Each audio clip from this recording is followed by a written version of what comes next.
number of Hollywood films, including The Case for Christ, which was the story of a guy named Lee Strobel, and really, really thrilled to have Brian coming here.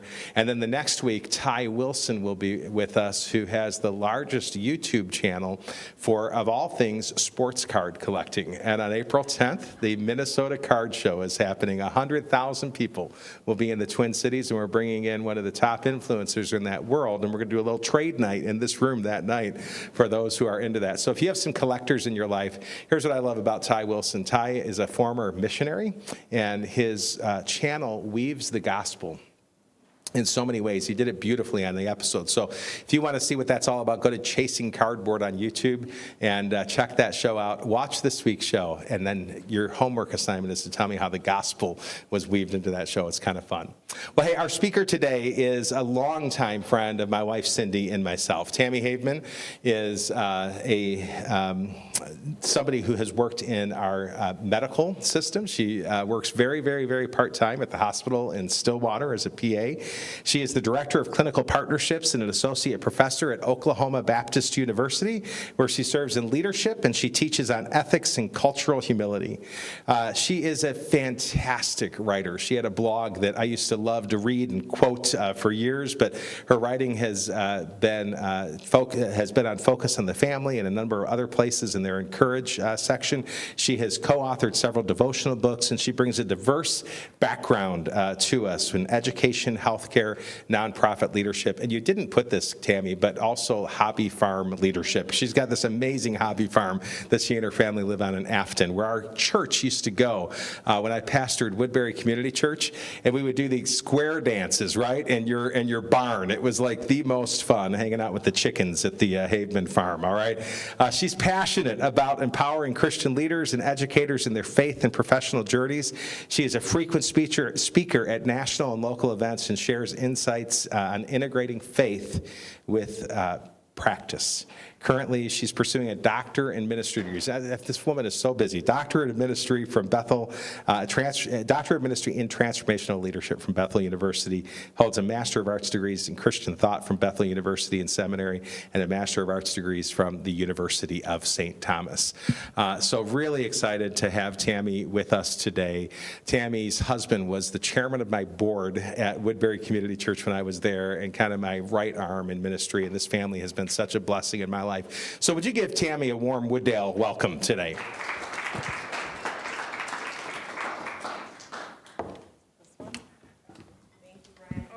Is this working? Okay, yes. Thank you, Brian. It's wonderful to be here. We did forgive Wooddale for taking Brian back. We know that was from the Lord. It was hard for us as a church family in Woodbury because we just absolutely love Brian. And I want to give Brian credit. He's a little bit responsible for my seminary journey, because back at WCC he taught a class. It was for 3 years. It was for lay people to be able to get kind of that seminary experience, and I just loved it. And it was always my dream to go to seminary, even as a healthcare provider. And so that really set the stage for me when I used to teach at Bethel University, and when I was there I had the opportunity to pursue a graduate degree, and I said, I'm going to do the seminary. That's what I want to do. So now I've got to spend the last 4 years explaining that to my colleagues. Wait, why did you do seminary if you're a PA? And it's just the Lord, because I love being able to learn more about God and about theology, and it's been a wonderful experience. I was talking to, is it Doug?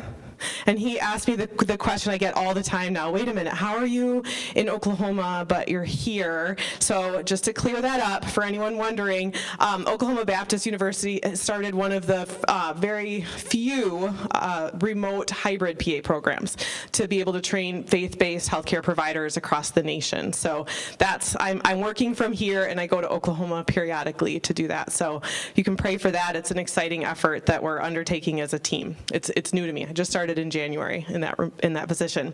But anyway, as for what I'm going to talk about today, as part of my research for my Doctor of Ministry, I stumbled upon all this scholarship around compassion, and it was exciting to me as a former ministry leader in the nonprofit space working with vulnerable kids. It was exciting to me as a healthcare provider. It was exciting to me as someone who cares about the things God cares about, but it was very scientific stuff that I couldn't help but see had to do with faith. So this book, Compassionomics, was written by two physicians who looked at over 1,000 research studies related to compassion. And this was a study that had never been done before, sort of a meta-analysis of compassion studies. And a lot of it was in the healthcare space, but not exclusively in the healthcare space, because they were trying to understand, what does the scientific community know about compassion? There really hadn't been much about compassion explicitly in the research space. So they had to undertake this study where they looked at all these other studies and pulled out information that had to do with compassion. And as I was reading through this book, I, as a believer, because this is a secular book, I couldn't unsee all the connections to faith, right? Like, you know, that you're like, well, duh, that's how God set it up, right? Like, compassion is important to the Lord. It's baked into the creation. It's baked into our DNA to have compassion be a benefit, both for ourselves and for others. And so I couldn't stop seeing it. And when you go to the Bible, which we all do, right? God describes himself as compassionate. And again, this can feel like well, obviously. And yet, I wonder how often we really stop and reflect on this characteristic of God, which is truly woven all throughout Scripture, right? That it's in the way that God describes himself. It's in the way that God asks us to react to other people. It's just really everywhere, that the Lord is compassionate and gracious and slow to anger, abounding in love. But really, the leading adjective here is compassionate. And I think that's pretty significant, right? When we see things in Scripture, and the first word is the one that is important. It's for us to really pay attention to.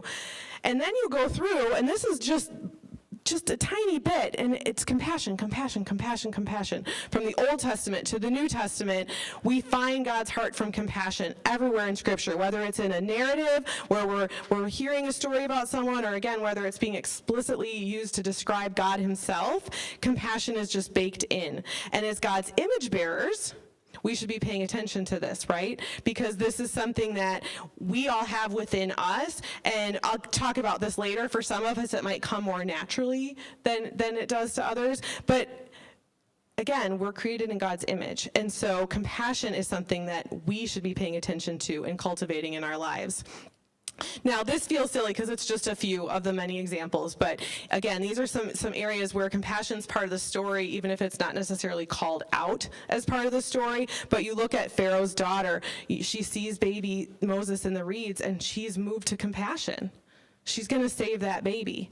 You see Joseph, when his brothers came back, and he could have said, absolutely not, right? Like, you people were jerks to me, and I'm over you guys, and so enjoy the famine, right? But no, he weeps. He shows compassion on his brothers, and he rescues the whole family, and that was all part of God's plan in both of these stories. You see Boaz, right? He didn't have to pay any attention to these women who were gleaning in the fields, and Boaz was moved to compassion. And these are all transformative moments in Scripture that were motivated by compassion. When we look at Jesus, Jesus is the ultimate example of compassion in leadership. And I find it's striking when you go back and read a lot of the miracles, and I don't have them all listed here, how often, again, compassion is explicitly called out as a motivating factor. So when Jesus fed the 5,000, after he went up in the mountain and he comes down, he sees a great crowd, he has compassion on them, and he heals them. When the leper approached Jesus, Jesus was moved with compassion, and he stretched out his hand and touched him and said, if you're be cleansed. The widow's son, when the Lord saw her, the mother whose son has died, he had compassion on her and said, do not weep. And then he healed her son. The blind men, he had compassion, and he touched their eyes. So the Bible is explicitly calling this characteristic of Jesus out over and over again. It's not just something we observe, it's literally named, that compassion was what Jesus was moved by, and then he went into action to alleviate suffering. And I want you to think about that when I get to the actual definition of compassion in a little bit. And I want to apologize in advance if I'm being a little didactic here. This is hard for me. Like, do I put on my professor hat or do I put on my other speaker hat? So hopefully you'll get a little bit of both. But I'm really fun, so if I get boring, like, call me out on it, okay? So leadership. Leadership is a pretty broad term, and leadership happens everywhere, whether it's leadership in your home, leadership in the workplace, leadership in ministry spaces, in the church. And leadership really, at its core, it can be defined many ways. So I went with these people's definitions, that it's just the process of influencing an organized group towards accomplishing its goal. And the things that leadership involves is establishing direction, casting a vision, developing a strategy, and aligning people to the direction of that vision and strategy. And I'm camping on leadership for a little bit because this is all going to wrap together about how, this impacts leadership. So I thought it's helpful to take a minute to talk about leadership just as a function. Now, again, this can be something like me trying to get my 4 kids out the door to church, right? Who are my moms? Like, that's not an easy thing, okay? That requires some leadership skills. We got to establish a direction. We got to get out the door, you guys. Cast a vision, we're going to go to church because it's good for your soul. Develop a strategy. How are we going to make this work with 4 kids and 4 their priorities? And that's the moment in time where, though they have 50 pairs of shoes, they can't find the ones they need for today, and getting everybody aligned and out the door. It can be in my role as a clinical director, right? Like something very big where I have to find out, okay, I need 450 clinical rotations for my students, and I have to break this down into steps, right? And get my students on board, get my team on board, and get us all moving in the right direction. So leadership is just this process of organizing people and getting them all to move in one direction together. Now, I've learned there's lots of different leadership theories, but 2 that really stand out, especially in ministry spaces, tend to be transformational leadership and servant leadership. And they're both wonderful principles, but in a nutshell, they both have to do with relationships and people and really being attuned to the people on your team. And so in transformational leaders, they're going to be developing these relationships based on this mutual commitment towards this shared vision, and then everyone's going to move forward together. But with transformational leadership, the leaders tend to be focused on the organization's goals, right? So like maybe Brian, as a pastor here at Wooddale, he has to be mindful of his people, but also mindful of what is Wooddale Church as a church body, what are our overall goals and missions, and how do I get these 2 things to align, my team to align with the church's vision. Servant leadership is a little bit different, and we use this term a lot. We kind of throw it around, and it's especially in Christian spaces, we obviously model it after Jesus, right? But I'm going to offer why I think Jesus is actually a little bit different. But servant leadership, in the actual definition scholars use, this is, again, you're prioritizing the needs of your followers, and you're engaging them in all these traits that get them to show that you care about them and build relationship skills. And servant leaders are moral, and they care about integrity, and they care about serving. But servant leaders are actually more focused on their people than the organization's goals. So really the biggest difference between the 2, transformational leaders and servant leaders, has to do with you care about both people and the organization, but which comes first, right? So for transformational leader, the organization's mission are going to take precedence, whereas with servant leaders, the people will take precedence over the organizations. Fair enough. Well, then it's like, well, then what do I do? And this is where Jesus, I think, shows us a different way, right? Where Jesus says, no, we can be transformational and servant leaders. And my argument would be that this is where we as Christ followers would want to go, in the sense that we can cast a vision, we can organize people in whatever role God has you in, and I would argue every person here is in a leadership role of some way or another, whether you're leading a couple people or a major organization or a family or a ministry or a small group. We have all different aspects of leadership in our life, and we can cast a vision for the people God's calling us to lead and care for the individuals that he puts under our care. It's a high calling of ours to care for people and steward the projects and ministries that God has in our life. And Jesus is the perfect example of how to do this. Be both transformational and servant. But the common thread between both of these leadership styles is relationships. So in both cases, relationships matter. And I think we all, again, this is something we kind of know intuitively. Yeah, relationships matter. But what does that really mean? Well, another big topic in leadership studies, and really I think even in just personal growth studies, is this idea of emotional intelligence. And show of hands, has anyone heard this term, emotional intelligence? Feels like we're talking a lot about our feelings lately, right? Especially in church spaces. And I think it's appropriate. In some cases it might feel a little bit like an overcorrection to all the years where we pretend like, stiff upper lip, emotions don't matter. We've learned over time that's probably not the best way to go through life from our own health standpoint. And really in business spaces and in ministry spaces now, experts and scholars are starting to notice the importance of emotional intelligence, because basically if an organization or a leadership team or whatever doesn't have emotional intelligence, it hinders everything they're trying to do. Because who are you working with? Just call it out. Who are you working with on a team? People, and people have emotions, whether they're showing them or not. So it's important that leaders develop skills to work with emotions, and not necessarily be emotional, but how to handle emotions. And what studies have shown is that it impacts employee commitment, job performance, employee well-being, job satisfaction, and it's just this important component that undergirds everything an organization's trying to do. And again, if we're trying to be servant leaders, transformational leaders, we need to have an understanding of how to best work with the people that God has in our care. And in a nutshell, emotional intelligence is just this ability to recognize and understand emotions in yourself, like, oh, I'm feeling some kind of way about this. Recognize the people that you're leading or the people in your life are having emotions, and then use that awareness to manage your behavior appropriately. So I think about, when we know Scripture tells us to take our thoughts captive, right?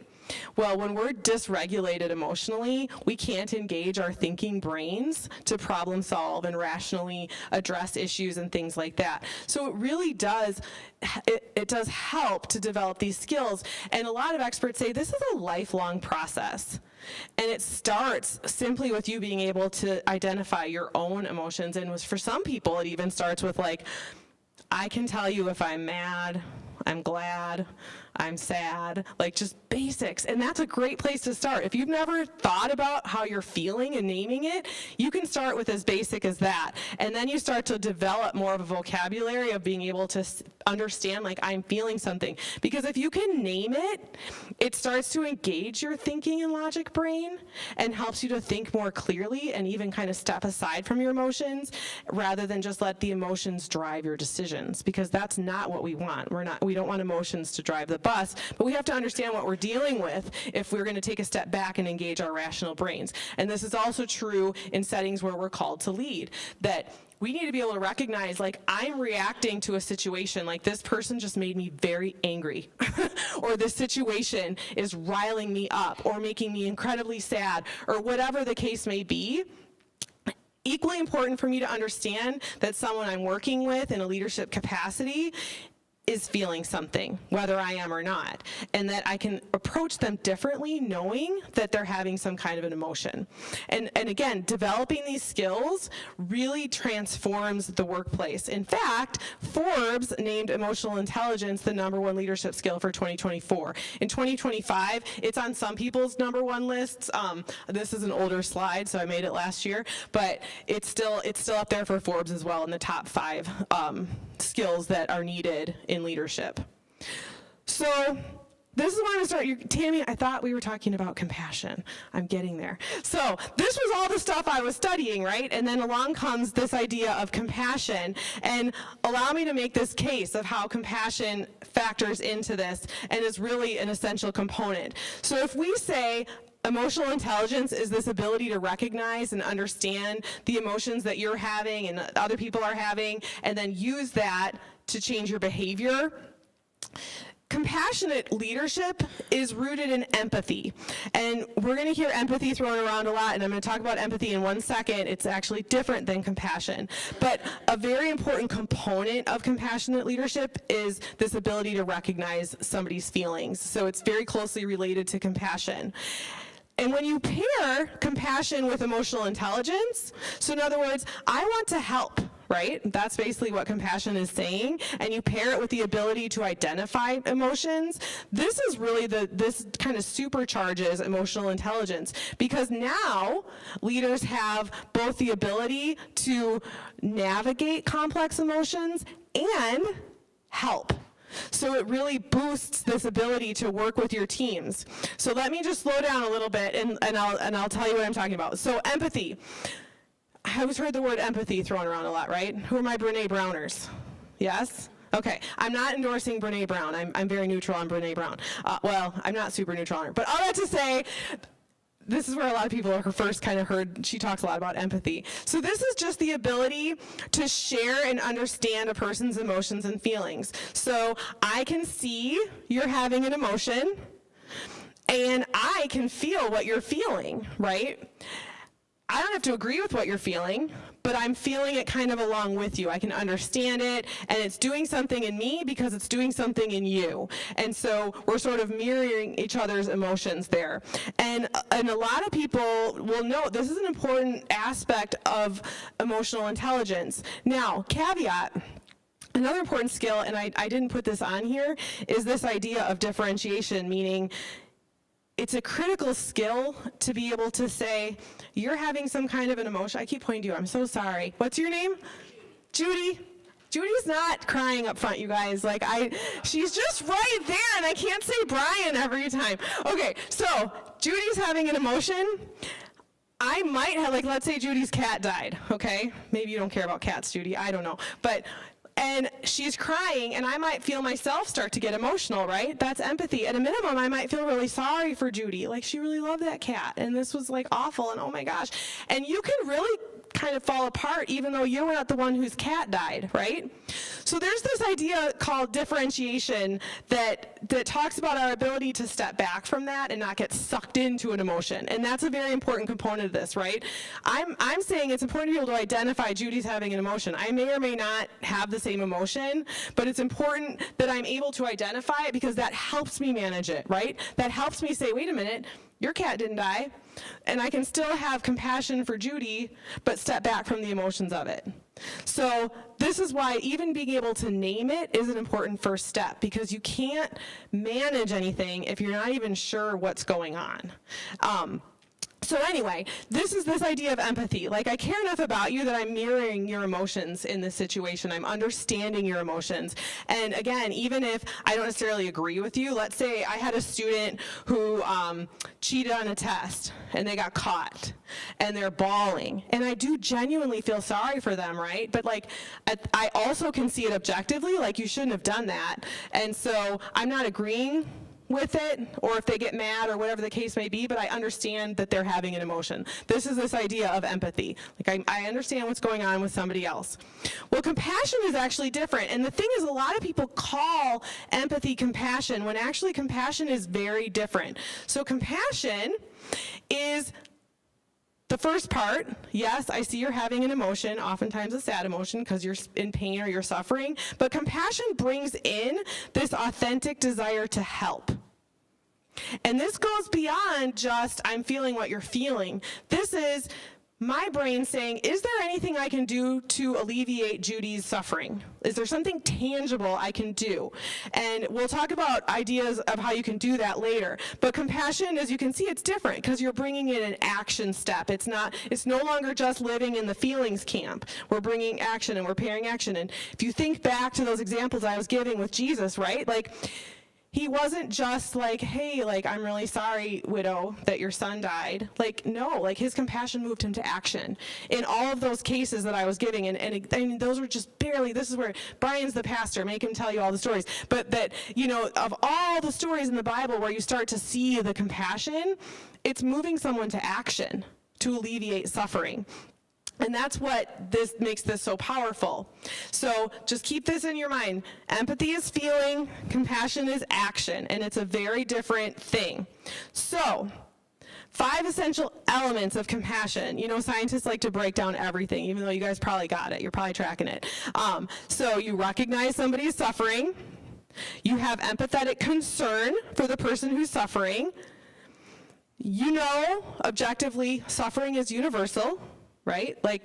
This is just a fact of life. There is suffering in this world. The Bible tells us that. We can embrace the uncomfortable feelings, because guess what? It doesn't feel good for either party when someone's suffering, right? But we can hold that tension, and then we can move to act to alleviate the suffering. And this is when I think the science gets really exciting. So, this leapt off the page when I was reading it. When people feel empathy, it's lighting up the pain centers in our brain. So when I'm feeling along with you, whatever sad or painful thing you're feeling, the pain centers in my brain are firing, right? When people focus on compassion, the reward centers of your brain are lit up. This is what science is telling us, but you think about it, well, that just makes sense, right? Like, it feels good to help people, right? And we could have a whole nother talk on boundaries, and again, please don't hear me say, like, you need to, like, spread yourself thin. That's not what I'm saying. But just in general, like, yeah, like, this is a good idea to help people. And the Bible tells us this, and now science is telling us this. And so it's important that we start paying attention to this, because it's good for our well-being. How come it didn't want to go to the next one for me? Oh, yeah, it did. Okay. Did I go too far? No. All right. So what's happening here is that you're getting these physiologic benefits of compassion versus just identifying with other people's emotions. And I think that's such a powerful thing. And in the workplace, at least, they're showing that this is less likely to result in burnout. Now, for me in healthcare, guess what? What do you think I was told when I trained as a PA? Or what? You're going to burn out. Yeah. What else do you think I got told as a healthcare provider? Don't get too close. Don't get too attached. I spent a good 8 years working in ministries with vulnerable children, right? And people would say, don't get too attached. Do not get too attached. Don't get too close to that situation. Well, guess what? That flies in the face of science. Science tells us it's okay. It's okay to get attached. It's okay to help, because it's actually good for us. This is another science is telling us. This is all these studies that were done on it. Compassion lowers blood pressure for both parties. So if I'm showing you compassion, it has an effect on our cell physiology, both of us.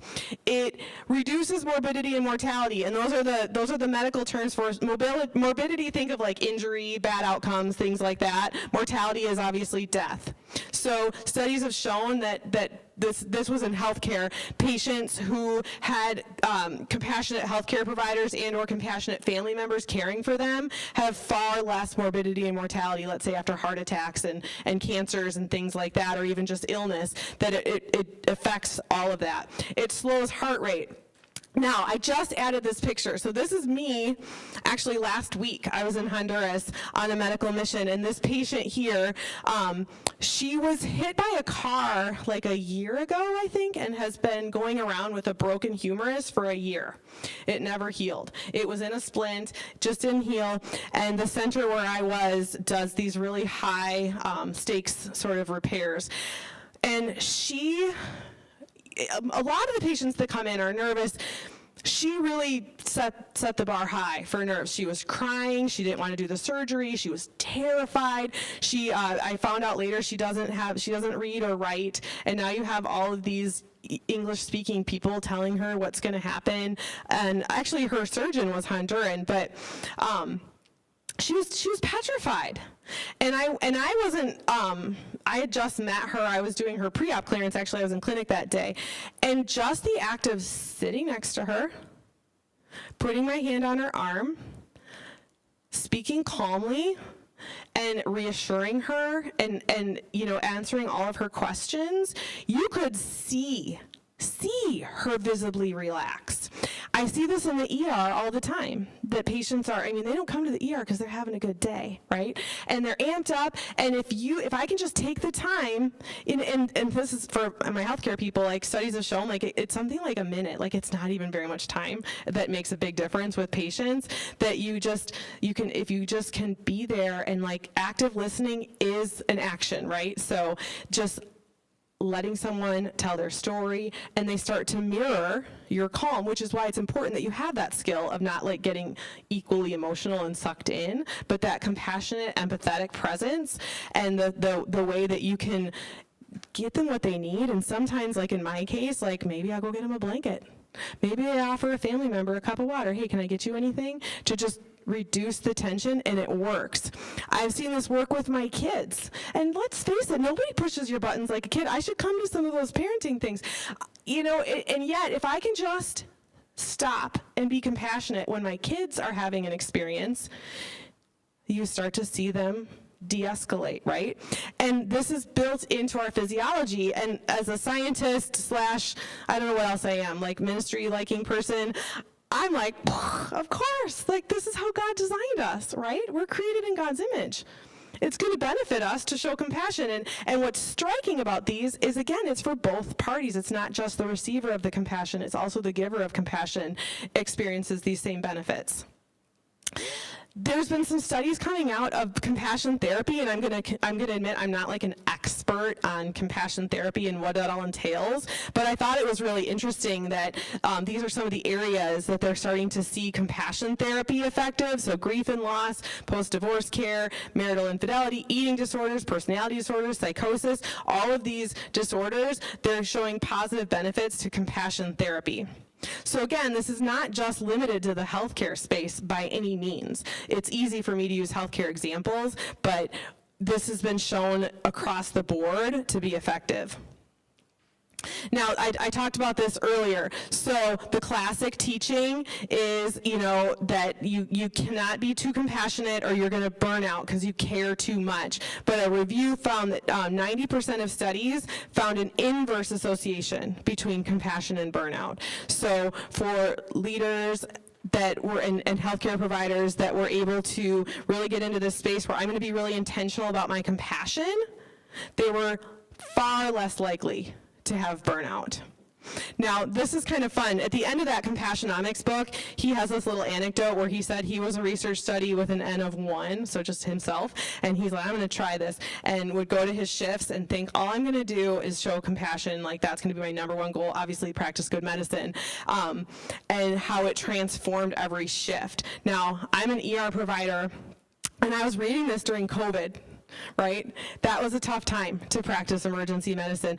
I'll admit, not at first. At first, it was empty, like nobody was even there. But once all the patients came roaring back, and then now we have all the COVID patients and all the normal ER stuff. So we were just busier than I'd ever seen it in my career.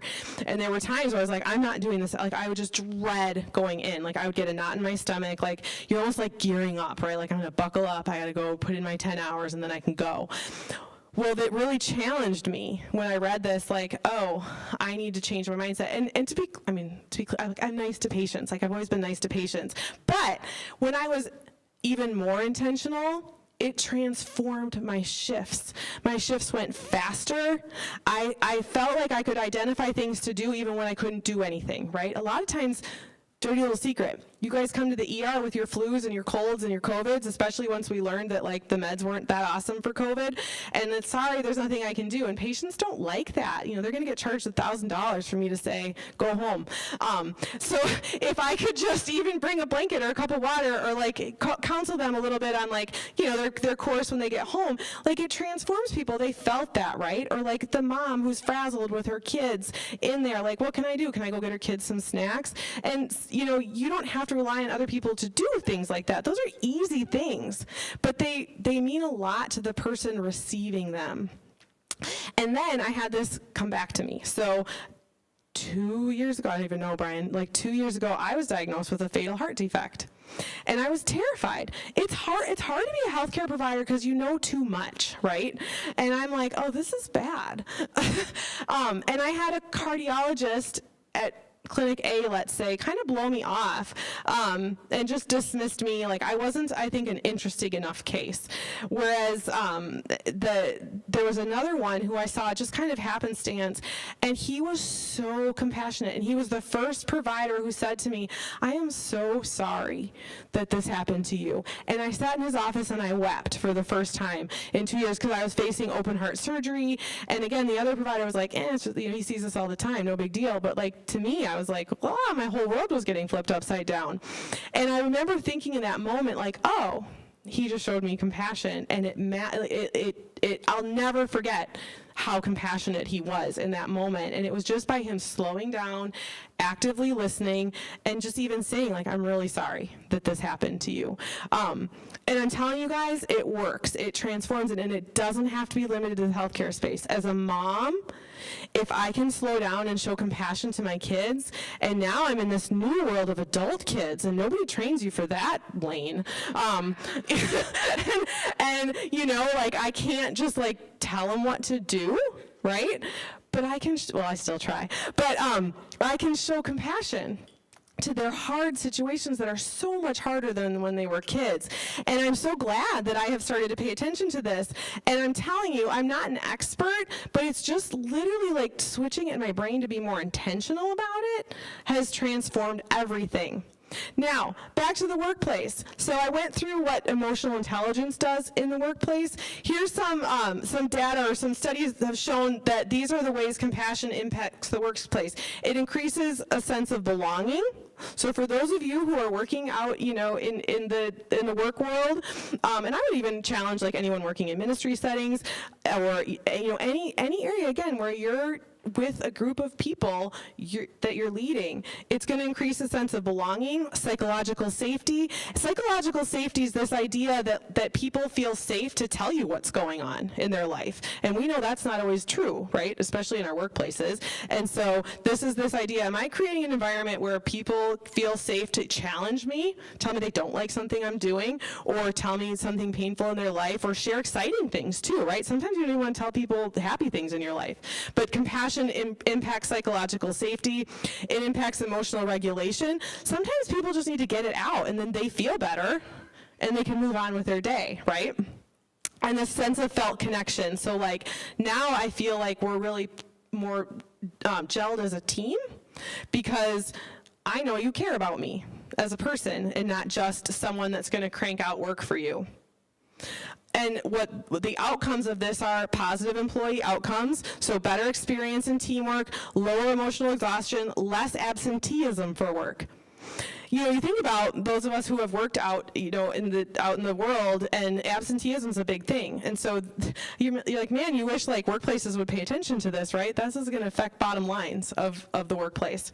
It mitigates burnout, and it enhances organizational performance, meaning the whole team is able to gel together and get on mission together in a more positive way.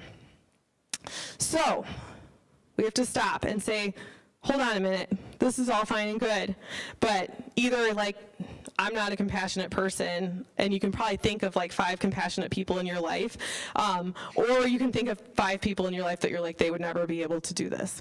But here's the deal, compassion absolutely can be taught, because studies have shown this too. Compassion, think about this, it's a behavior, right?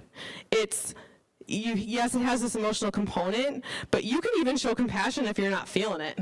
And so if you're being intentional about it and just in obedience, saying like, okay, Lord, I am going to attempt to be more compassionate in my life. Please show me ways to do this. Studies have shown you can become more compassionate. Our brains have neuroplasticity. They can learn new patterns. It doesn't matter how old you are or how young you are, brains can continually renew and make new pathways. And the more you practice something, the better you get at it. And compassion is no different, and studies have shown this. They've done compassion programs, and this is where I'm like, I think the church needs to pick this up, because there isn't a ton of scholarly research about this as it relates to the church. And I'm thinking, man, the church is the one place where we should really start digging in on this, because a lot of these compassion programs are secular programs, and they even work. work. So wouldn't that be like a reformed thing? Like God is still in it, even if they're not talking about God. So these compassion programs with mindfulness, where they're trying to like get people to think about being more compassionate, even those work.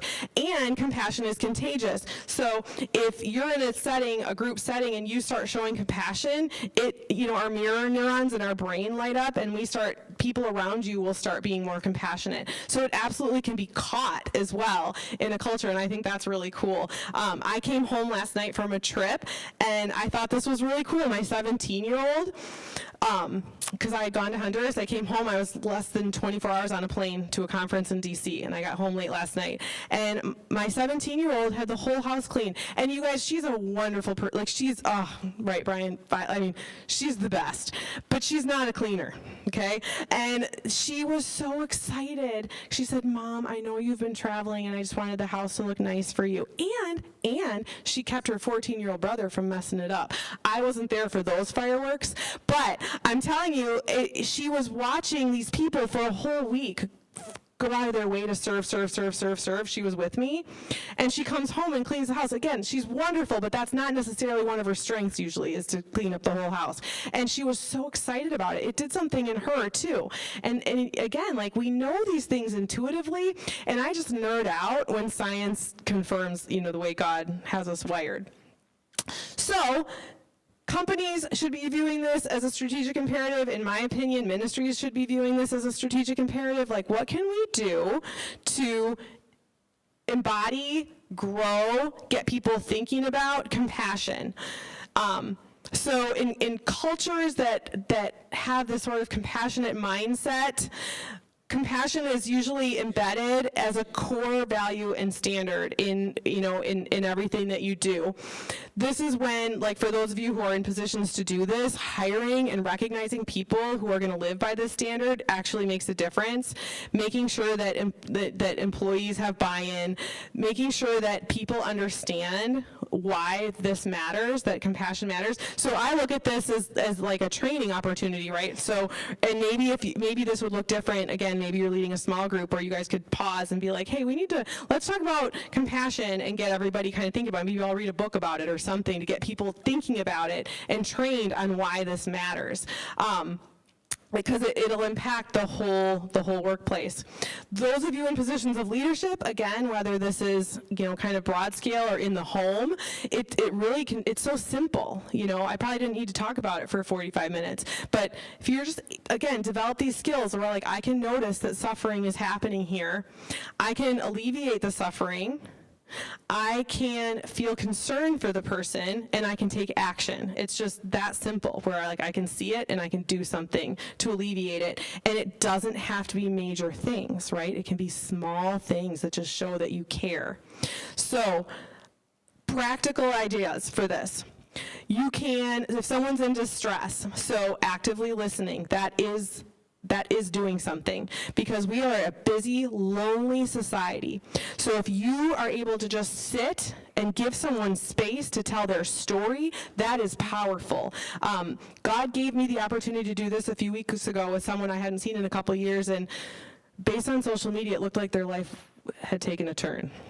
And we met up for coffee, and I was so taken aback with how dramatically this person's persona had changed, and like something wasn't right. And she sat and talked for 2 hours. And I remember sitting there thinking, and I'm a busy person, right? But I almost felt God saying, like, she needs this space. Like, she has not told this story, and you can sit there and listen. And I did. And please don't hear me. I am no saint, you guys, by any means. Like, I've had to learn this too. And I thought I was compassionate before I started on this journey. And every day I see people who are more compassionate than me, and I'm like, I want to be like them when I grow up. But then I try to give myself grace that we're all on a journey. But you can just do this, where you give someone space, you let them tell their story without interrupting. Offer a hug. You can always offer a quiet space for someone. Bring them like a cup of tea, or bring them a sandwich or something. It's just these little tiny things that show somebody you care. You can, if someone's hurting, bring them a meal, run an errand for them. Sometimes we wait, and we're trying to be so polite that we don't do anything. Well, if you don't want to if you could drop a meal off on somebody's doorstep, you don't have to bring down the house, like something very simple like that. It doesn't interrupt their day. You could offer, if you're calling them and saying like, hey, I just want you to know I'm caring about you. Don't feel like you have to call me back. Like, it's always important, I think, to give person the permission to not, so then they don't hear that as an obligation. But just showing up and actually showing up for someone. And I think social media has made us feel like we're showing up in ways when we're not showing up for people like we used to. So physically doing something helps. Again, if we're dealing with kids or teenagers, to just slow down and offer comfort. And it doesn't mean you have to solve their problem. Again, sometimes it's just listening, and you might think of questions to ask them to help lead them towards a solution. But sometimes it's as simple as just saying, I am really sorry this is happening to you. That heart surgery, that cardiologist wasn't going to get me out at open heart surgery, right? But he acknowledged that I was hurting and offered me information. He offered me what he could, but he couldn't solve my problem. And I mean, you guys are picking up on this, right? Like, especially with our older kids, like, we can't always solve their problems, but we can listen, right? We could ask if they want our advice on things. Give it anyway. No, I'm just kidding. Brian, don't have me come talk about parenting. So the other thing is, like, if you're on a team of any sort, there's little things you can do. Cover for them when, so they can go take a break. Like, hey, I'll watch your email. Go take a minute. Or show up with a Starbucks for them. There's these little things you can do to just show that you care that make a huge difference in somebody's life. For those of you who are married, right? Take over something without being asked. Like, maybe you empty the dishwasher for them, or you just do something that maybe they normally do just to take it off their plate. My husband's really good about this. Like, he is a cleaner, which is probably why my daughter doesn't have to be. And so it's just, it always means so much to me when he does something that I know is like not even necessarily in his wheelhouse, but he knew I was having a long day or something that he was going to offer me that. That is a way of showing compassion. And so again, none of this has to be huge. But if you just stop and think, okay, Lord, I need to work on this, and you start I would challenge you. That's like, have you guys heard the red car analogy, where if you start wanting to see a red car, you'll see one everywhere?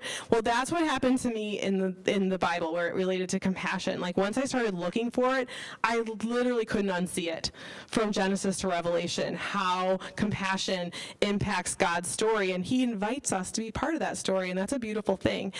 And he rewards us with our own physiology when we participate in it. So that's really all I have. I did a research project on this, and I have some quotes that people said, from their bosses, about their bosses who they felt were compassionate, and I just thought it was really cool. And so I'll leave this up. And if anybody has questions, I can do my best to answer or point you in the right direction if I don't have the answer. It's awesome. Thank you. Yeah. I think it's so cool having somebody who has a medical background and a theological background to talk about how, like, when we do what God wants us to do, there are physiological benefits to that, and that is awesome. All right, so we're going to open up for questions. If you've got questions for Tammie, and as you're thinking about those, get your hand up. I'm going to bring this to you so people online can hear. But I'm going to start with one, and that is for those who would say, I'm just not super compassionate by nature, and I have no time in my life, my schedule, my anything. My life is so busy. Well, how do you help them do what God told them to do? I think for people who are busy, I would say, first, I would do the active listening. I understand that, right? Like, I get it. Like, I work full time. I have 4 kids, a hobby farm, and I'm in seminary, and I work another job. I think that if you start praying for God to show you opportunities to be compassionate, you don't even have to take extra time to do it, because you can do it in the spaces where God has you. So if you're busy because you're at work, you can look around your colleagues and find ways to be compassionate to your colleagues. If you're at home and you're busy and you're making dinner, you can still show compassion to your kids. Again, most of these interactions, especially I think in our households, they don't take long to just boop, take a minute, turn, give someone your attention, listen, again, maybe you give them a cup of water or whatever it is. Like, it doesn't have to be these massive things. And sometimes God might challenge you and call you to a bigger chunk of compassion, and then you walk in obedience. And I also would want to give grace for people being able to be beginners at it, right? So if it's something that you haven't thought a lot about or you haven't done much, first of all, you've probably done more than you realize. So you're all created in God's image. You might be doing things and you're not even aware of it.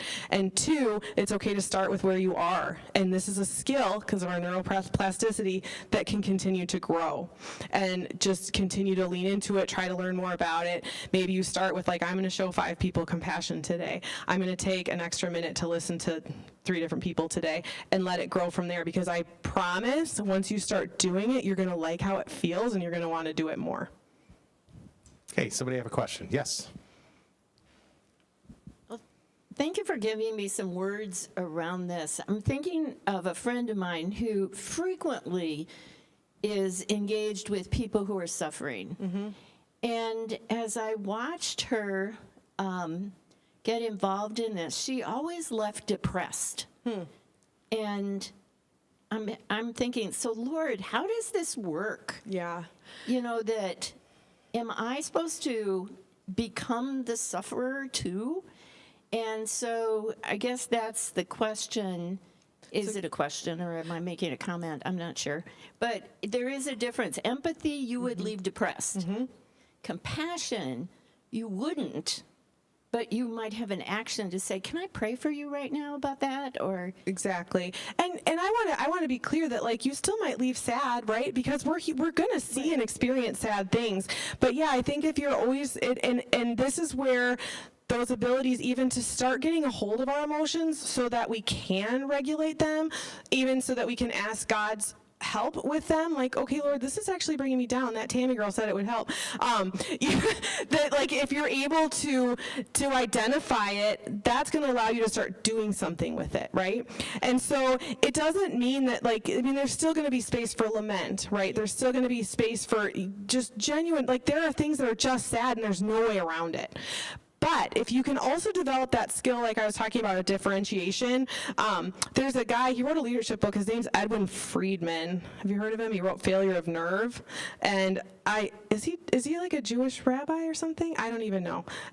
Anyway, it's a leadership book, so he doesn't talk exclusively about this, but I think he does one of the best jobs of describing this ability to not get sucked into the emotions of the system. And that is also a skill, right? Nobody starts out able to do that, because we are wired for other people. And so it's all just like anything else. This it's a journey of, if you're feeling like, okay, I don't, and fear of being sad will keep you from leaning in, and I would encourage you to resist that, because some of the saddest situations I ever saw were when I was hosting kids in my house, and I don't regret it for 1 second that I was able to do it. And that's when you just need the Lord to help guide you through it, and don't let the sadness of the situation keep you from alleviating suffering.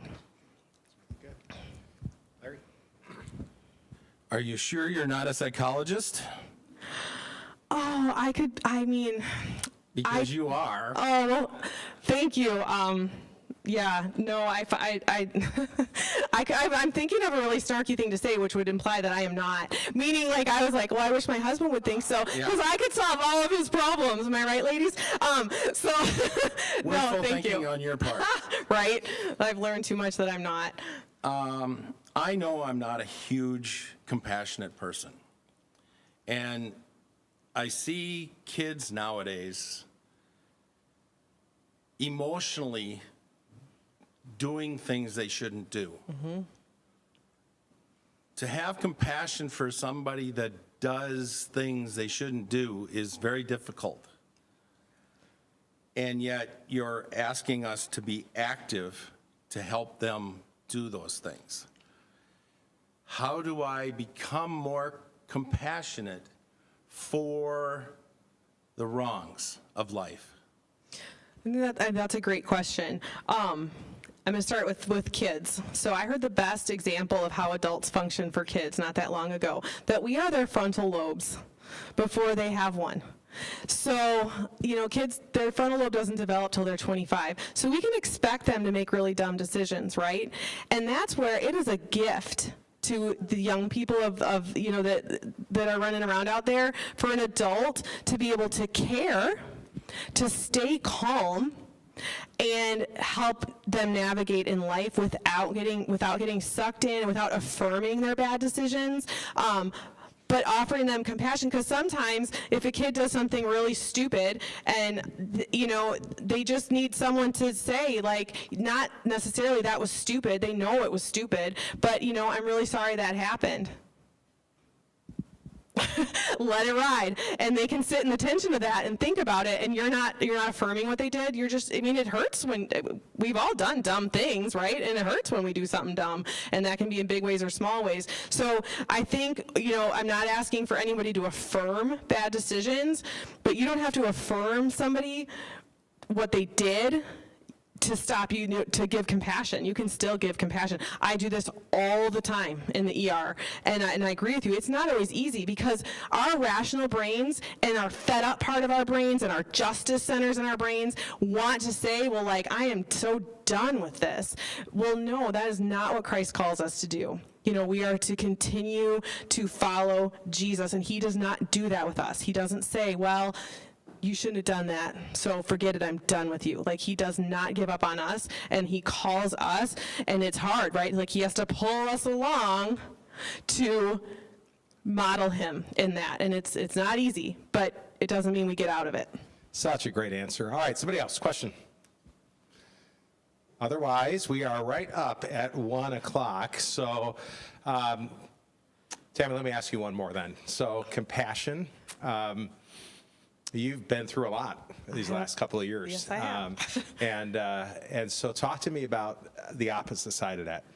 You talked a little bit about the doctor that showed compassion to you. How is it as somebody who loves to show compassion? When you're in a season of receiving compassion, and some of you are there, you're like, I'd love to show compassion, but I'm in that season right now where I'm receiving compassion. As somebody who I just know probably continued to show compassion while you were receiving it, how do you have the capacity for both? That's a good question, and it's funny. I don't necessarily consider myself, like, I wouldn't know if I was naturally compassionate, right? But, like, I think God has grown this in me, and I want to give credit to the Lord for that through a lot of times where I was spending time with the Lord when maybe I didn't feel like it, and I think that has borne fruit in my life that I'm very grateful for. But to answer your question, it was really hard. So when I was incapacitated, I had to have open heart surgery. I went for a 3-mile run the day before my surgery because I was a runner to 24 hours later, I couldn't walk. And I get choked up even thinking about it. Like, that was really hard for me. I like to do a lot of things. And so for me to be completely laid out flat at 46 years old with I didn't like it at all. And it was really, there was nothing I could do about it. And so I don't feel like I can even take credit for having to receive it. I had no choice. And I was overwhelmed with the body of Christ in the sense that we weren't super plugged into the church we were going to at the time, but it was all these people from all my past walks of life were showing up with meals. We were getting sent gift cards from people I hadn't talked to in 20 years. And just the outpouring of compassion, it was difficult and beautiful to receive. It meant the world to me, and honestly, it keeps me going. And the only other, when I was Brian's, I have been through a lot in my life, and the Lord has sustained me. And one of those things was 21 years ago, we lost a child at birth, and to this day, what will make me cry, it makes me cry that I lost my son, but even just telling you guys this, the compassion of my friends and family, I can remember all of it, the ways that I was loved well and walked through that experience. And so as someone who, yes, I have received it in beautiful ways, it doesn't mean that in the moment I loved it. So for those of you that are on that side right now where you have to be the receiver of compassion, I know it's not easy. And yet God is using it to cultivate you for a new season of compassion down the road, probably, where you'll be able to use whatever you're experiencing to minister to others in some pretty powerful ways that you don't expect. And also it'll sustain you down the road because you get to see, the beauty in humanity. And it's sometimes hard to see that. And compassion is one of the best ways we get to see that and experience that as human beings on this earth. Thank you, Tammie. Would you give Tammie a hand? And thank you. If you want to stick around and ask Tammie a couple questions afterwards, she'll be right up here. But it's great having you here, and it's great to have somebody who speaks out of the depth, clearly, of somebody who's been with Jesus and who's seen Jesus walk with you through those storms. I had such a fun time when I got to pastor the church that Tammie and Dave were a part of, and we did a series back there on biblical justice, which was really just Christian compassion in disguise. James 1:27 says, religion that is pure and faultless is this, to look after the widow and the orphan in their distress and to keep yourself from being polluted by the world. And in that little church, in that series, we had a number of people come and just talk about different areas of compassion. And guys, we were a church of maybe 180, 190 people at that time. And one of the things we said is we can't, like, every individual can't deal with widow, orphan, refugee, prisoner, oppressed, poor, all of those areas that God continually talks about in Scripture. Like every day of your week, every moment of your day would be filled with that. But as the church, we can. And we got to see God just start all these little ministries. And we had our Involved Minnesota started out of that, which is doing ministry with those who are unhoused in our streets. Tammie was involved with Safe Families and then Together for Good and helping to launch some programs for vulnerable children in our community. There was a ministry that another woman in the church started to a retirement home. And she just said, there's a retirement home in Stillwater that has 70 residents that are all living on government subsidy. And they have literally $93 a month to shop for anything that they need in their life that isn't kind of supplied, like stamps and toothbrushes and deodorant. And so we just started visiting there every month and showering these folks with gifts. We had a refugee life ministry, and that little church brought in 6 refugee families. And like the junior high girls discipleship group would every other week they'd have their group, and the next week they would serve, and they'd go to the refugees' families' home, and they'd tutor them in English, and they would tutor them in their classes because it was just compassion in action. And so I've seen what compassion can do. It's one of the reasons that Dan and I do what we do across the hallway here in the Family Resource Initiative. And we love to give people next steps at these. And so if you're still scratching your head of how in the world can I get involved in compassion in people's lives, well, just with Dan Carlson, our care pastor sitting back there, you could be part of a homebound team. On Monday, I spent some time in the home of a 93-year-old woman whose husband is gone, who just lost the last of her remaining siblings, who has told me all of my best friends are dead and the only friends that I have left can't drive. And she's just depressed and she's sad. And I brought her some flowers from Cub, and I put them in a vase, and I sat down, and we talked for 90 minutes in her house. And I got to tell you, it was the best 90 minutes I had this week. I mean, compassion is a beautiful thing. And we have a homebound team that gets to do that kind of thing all the time. And Dan is continually looking for people to join that. We have Stephen ministers who their sole purpose is to just sit with somebody in a Christian compassion way to pray and to listen, not to be a counselor, not to offer advice, not to be the psychologist that Tammie is, but to be but to do what Tammie has done, to be somebody who just listens. And that was one of those areas that we talked in an active way and then praise. We have a clothing closet right across the way that Kathy Gerthofer helps lead, and we have the opportunity to work with refugee families left and right in that ministry. We have a housing assistance program that's coming alongside. There are so many ways to show compassion. So if you're just needing a way and a boost or an idea, we've got plenty of them for you, but just follow what Tammie told you to do today, and you're going to find ways that you can start with compassion right in your own home. Hope you have a great week. Next week, Todd Mulliken, 5 ways to bring out the best in your kids. I wonder if one of those might be compassion. We'll see. If not, you can ask him about that next week. Thanks.